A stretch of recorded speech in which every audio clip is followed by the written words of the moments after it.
want Medicare for all and you voted for Biden, you voted against Medicare for all. You silenced yourself. You took your power away. So even though you can always find a lesser evil, you could argue that Mussolini wasn't as bad as a fascist as Hitler. But that doesn't mean you support Mussolini. You support and fight for what you want. So, I always advocate voting for what you want. That at least registers your voice in the process. And then the other argument you get is, only the privileged can afford to vote for a third party. As if the Democrats are delivering on helping people out of poverty and economic hardship. They're not. Only the privileged can afford the Democrats as well as the Republicans. So, you got to vote for what you want and fight for that, or else you're just taking yourself off the battlefield. Yeah, I love everything you're saying. I do hear a little bit of a contradiction. Like you like if you're a homeless person, if you're a black person, you continue to be brutalized by the police state. If you're homeless and you're being brutalized by the police state, that doesn't feel better under a Republican president versus a Democrat president. And I just personally think we can move. I want to pass it back to you. We can move on. I just think it kills the revolutionary spirit needed to uplift the third party when you dull that spirit by saying, the Democrats are not as bad as Republicans. Even though you do say the Democrats are really bad, you do tell people that they shouldn't have to vote. I just think it's not a. I think it really hurts. I think it undermines the argument that we want to make on why we need to build a third party. But I'm gonna toss it back to you if you want to add anything. Yeah, that is starting to happen here, Joker 11. Very much happening here right now, where people are getting deleted.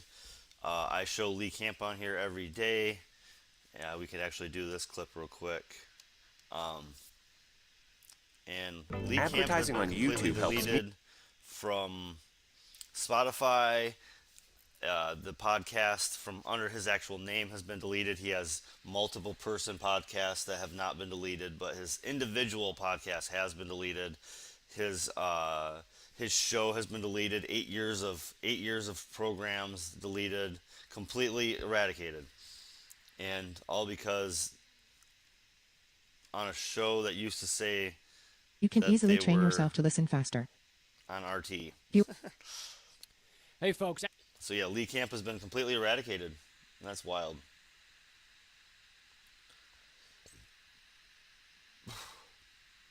I've already gotten strikes on my channel for just going over things.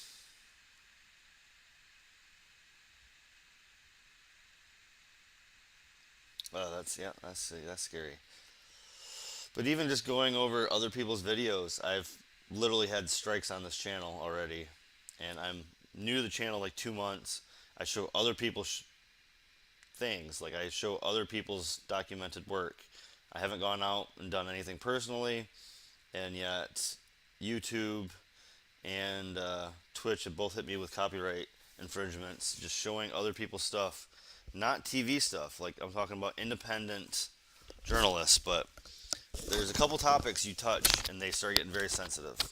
But this is Lee Camp. He's been completely deleted, and for a lot, like 2/3 of his content has been As you know, eradicated. my TV show of 8 years, Redacted Tonight, has been canceled, and thousands of past episodes and videos have been banned on YouTube because the U.S. war machine can go fuck itself. Yo. In the bad kind of way.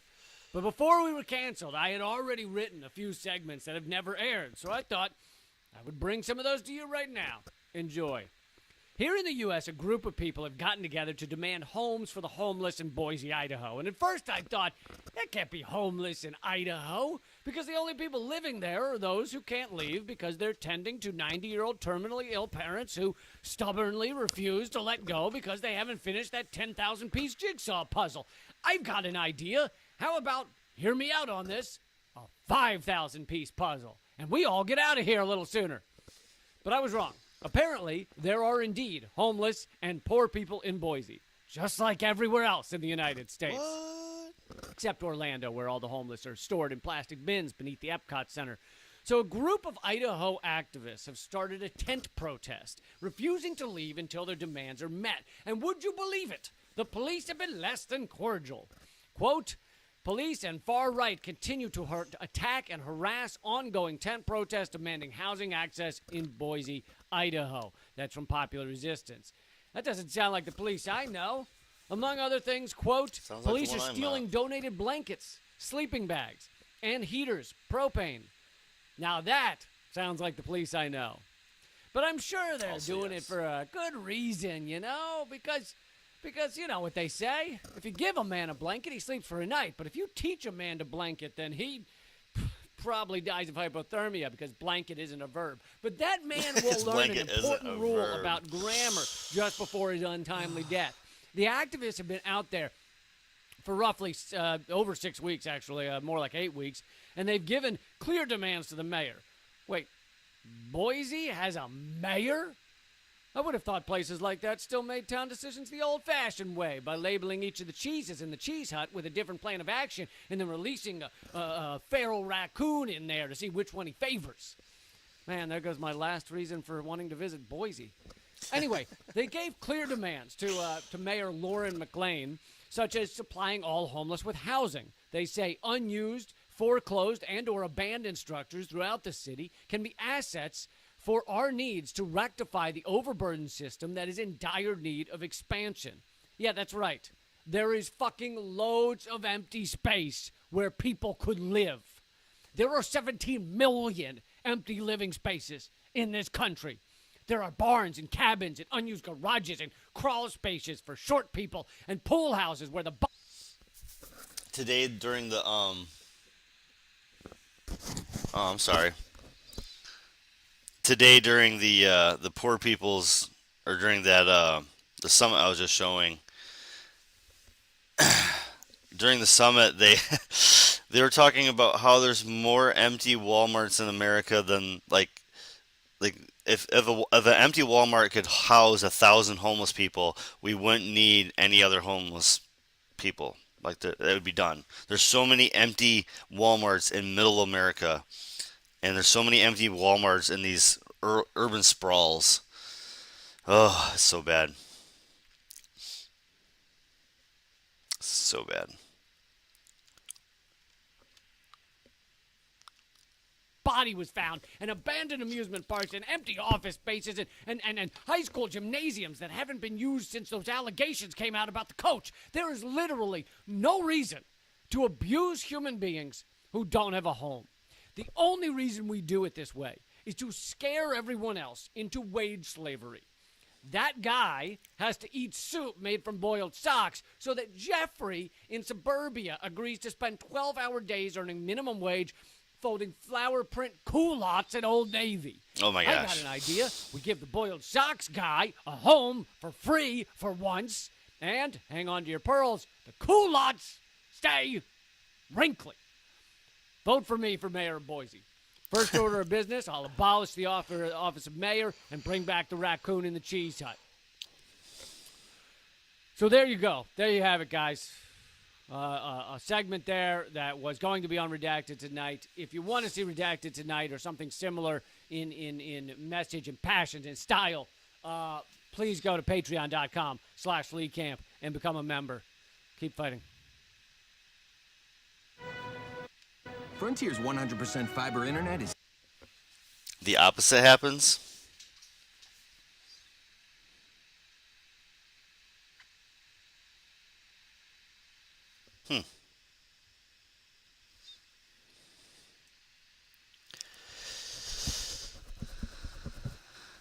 So they... Oh, I mean, you're talking about like the Walmart, empty. Yeah, America has so much empty shit, and yet we have like this farcity of not enough. We have just way too many fucking empty housing, way too many empty buildings, way too many empty stores. Especially now that everybody shops online, there's so many empty like stores and empty, you know, just empty shopping centers. Like there's whole empty malls. There was one in Charlotte that became a flea market because there was just so much parking where this empty mall had happened. And yeah, malls are dying. So there's these empty buildings that used to be malls because everybody shops online now. Everybody shops Amazon, and nobody goes out and shops anymore. So these malls are dying, and yet we have homeless right next to the mall, and they're not allowed to sleep on the porch. Cops will go kick them off the porch trying to sleep in front of the mall, but the mall's empty. Like, it's that kind of shit. Like, why is the cop kicking a homeless person off of they're just trying to sleep somewhere that there's shade and they won't get wet if it rains, so they're trying to sleep there, but they're getting kicked out of there because it's an empty mall, and that mall owner, like, what the fuck?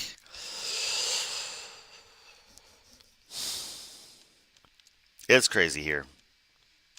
Let's just do our quick They are protest a royal wrap up. couple admired by many around the world. But in a small village in Belize, the Duke and Duchess of Cambridge are simply not welcome. The people are upset about this. So we are not... Indian Creek was meant to be the first stop for the royals as they embark on an 8-day charm offensive in the Caribbean. But now their visit here has been forcibly scrapped. Its indigenous residents said they weren't consulted about the arrival and took greater issue with the Duke's links to a conservation charity with which they're in dispute. It's what we call a double slap. Protest wrap up. That is right.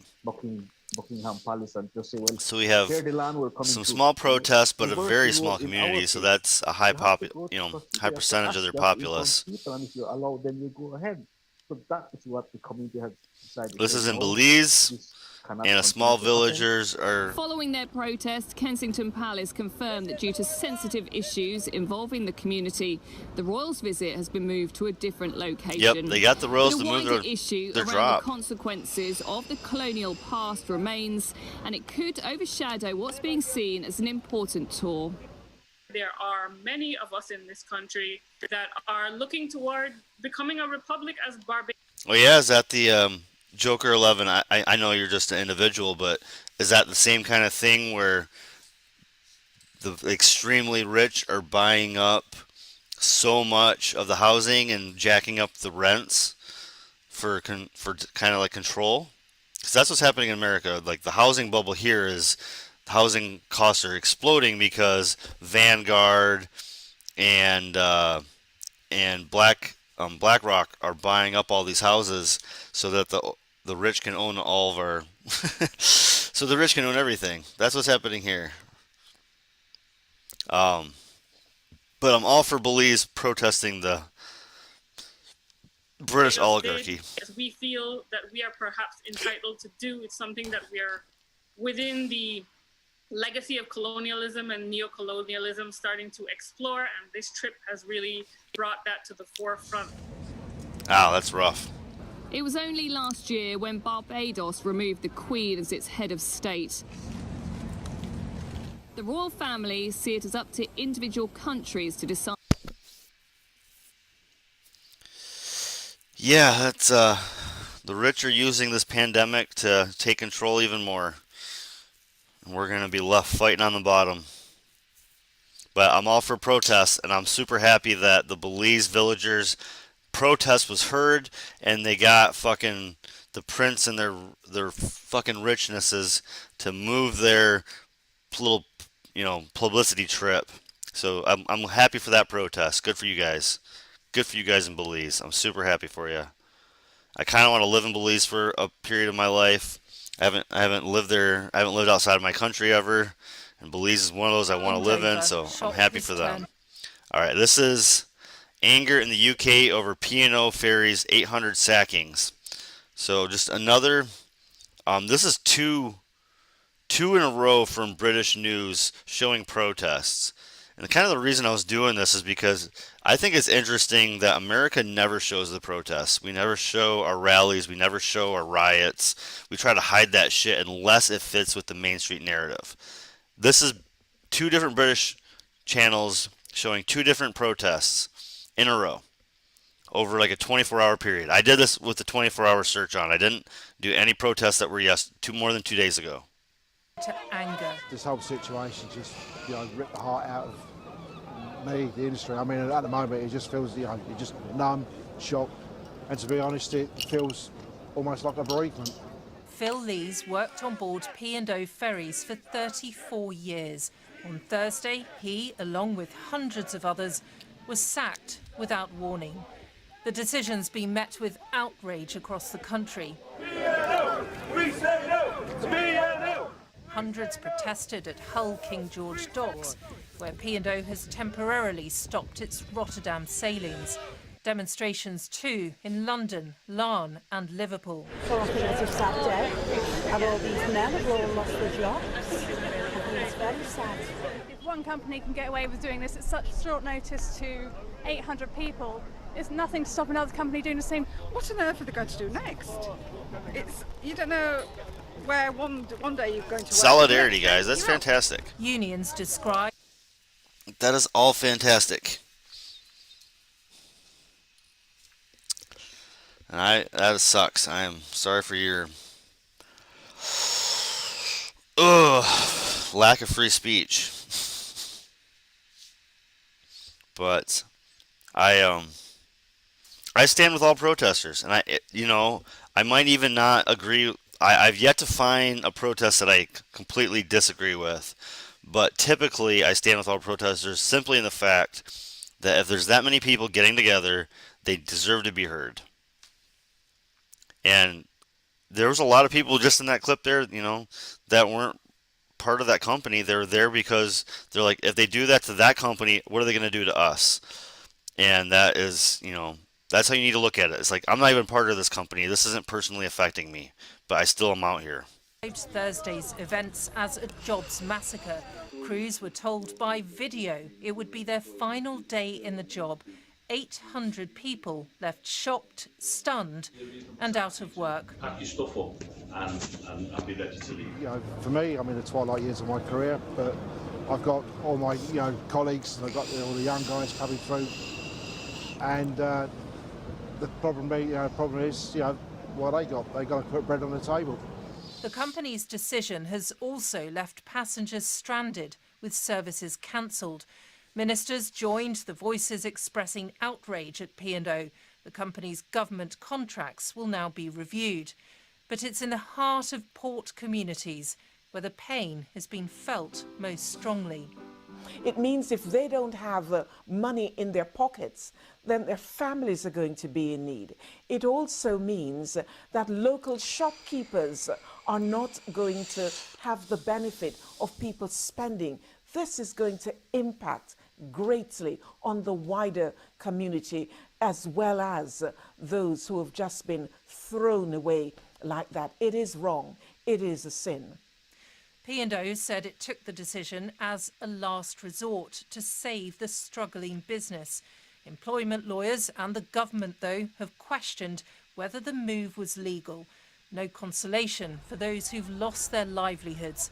Anger shows no sign of subsiding. Helena Wilkinson, BBC News.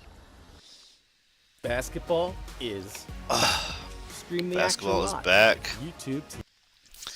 I was gonna live stream a game tomorrow, but I'll be at a concert, so that's fantastic. ధర్నాకు దిగారు. జిల్లా అధ్యక్షుడు తోట ఆగయ్య ఇంటిపై BJP కార్యకర్తల దాడికి నిరసనగా ఆందోళన చేపట్టారు.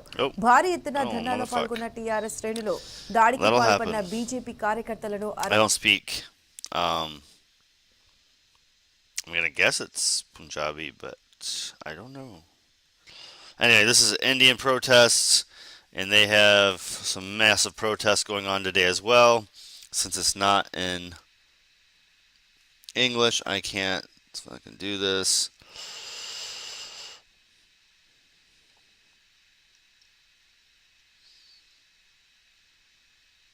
The COVID is coming back. Is it like our new strains that aren't even COVID anymore? Because, yeah, Joker 11, I'm here in Florida in America, and in Florida, we seem to be getting sick with shit that's not COVID anymore. It's a whole new fucking disease, and people are not testing positive for COVID but ending up in the hospital. But Main Street Media's not going to talk about it yet.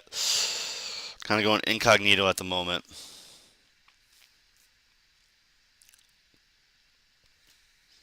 But second rounds of lockdowns, that's not... I guess you're not saying lockdowns, you're saying cancellations, but still, that's not good news for anybody.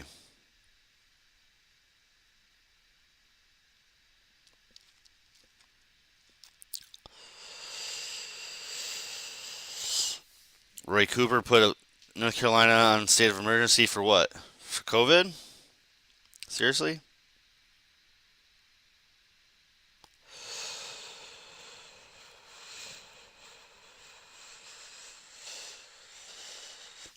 There's nobody on tonight, man, so...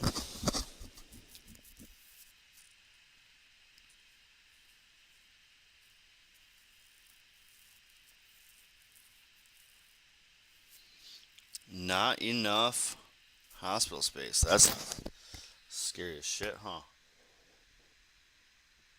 Well, getting the same thing on YouTube here. 3 days ago, fucking COVID has gotten fucking North Carolina in state of emergency. China's closing down again too.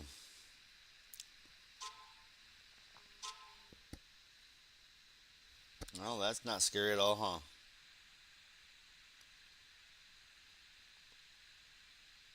Motherfuck.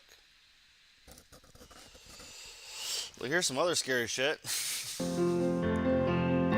This is execution by fire squad now an option in South Carolina. Now, I don't know. This is kind of two parts in my book. First thing is that it's happening right now.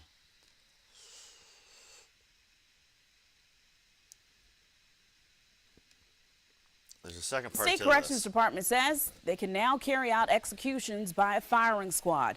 The law was passed last year, but the department was required to establish a protocol to carry out this type of execution. We're told that members of the squad will be volunteer corrections employees that meet certain qualifications.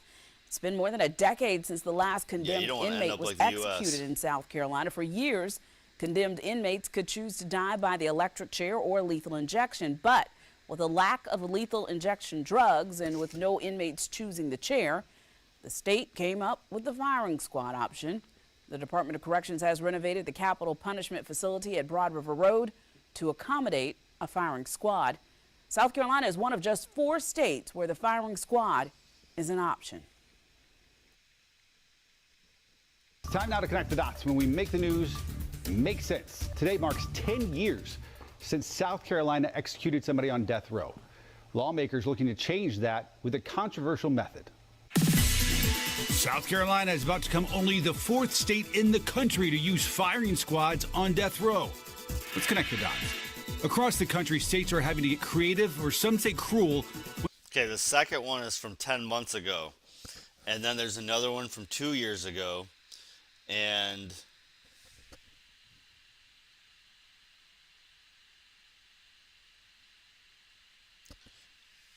I will check this out, Hoser for Life.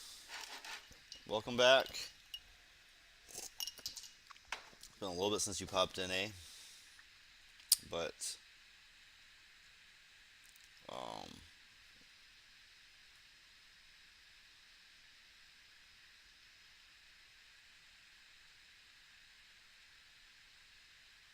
oh,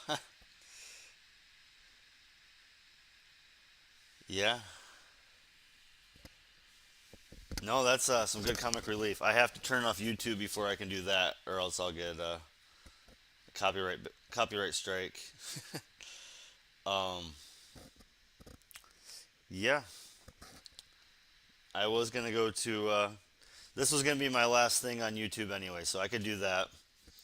And then I was gonna do a Jon Stewart thing on Twitch only, and I can show some comic relief. I got that here. Let me throw this on the watch later, so I know I can get it again.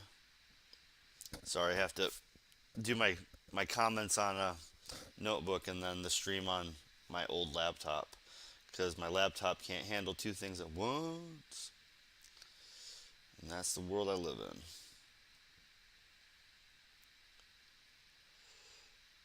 But I love fucking,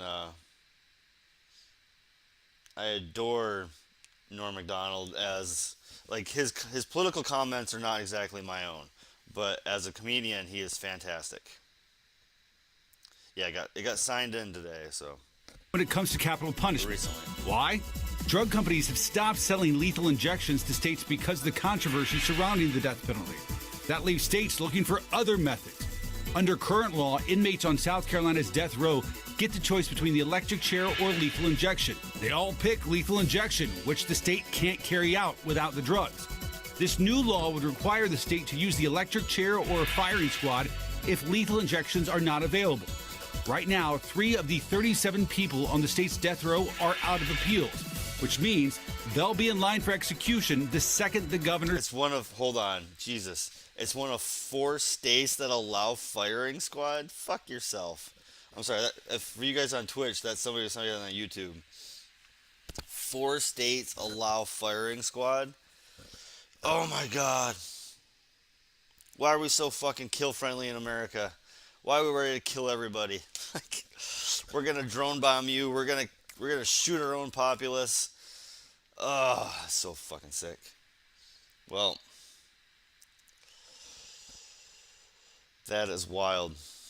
And yeah, so the reason I was showing this clip is because this is from a year ago or 10 months ago, and the bill just got signed in today. They were talking about this 2 years ago. They're talking about this 4 years ago. This is not a brand new subject in South Carolina here. Signs the bill. But given the controversy, expect plenty of lawsuits stopping that. And that is connecting the dots. Oh my goodness, that's gross. All right, well, I think Hoser for Life might have already left us, but if you're still there, I'm gonna get rid of YouTube people. I'm gonna be switching over just to Twitch. So if you want to keep going, I will be over there because there's shit I can't say on YouTube because YouTube censors even more than Twitch. So yeah, I'm gonna cut the YouTube stream and let's go to some comic relief that I can maybe not get the copyright hit on fucking Twitch like I would on YouTube. Good night, YouTube. Thanks for joining me. Catch me on Twitch, Stony Progressive. Same fucking name. Let's get stoned and fucking check out some shit. Stay woke. And YouTube people, will see you tomorrow night for interview review. If you have any good interviews, send them to me.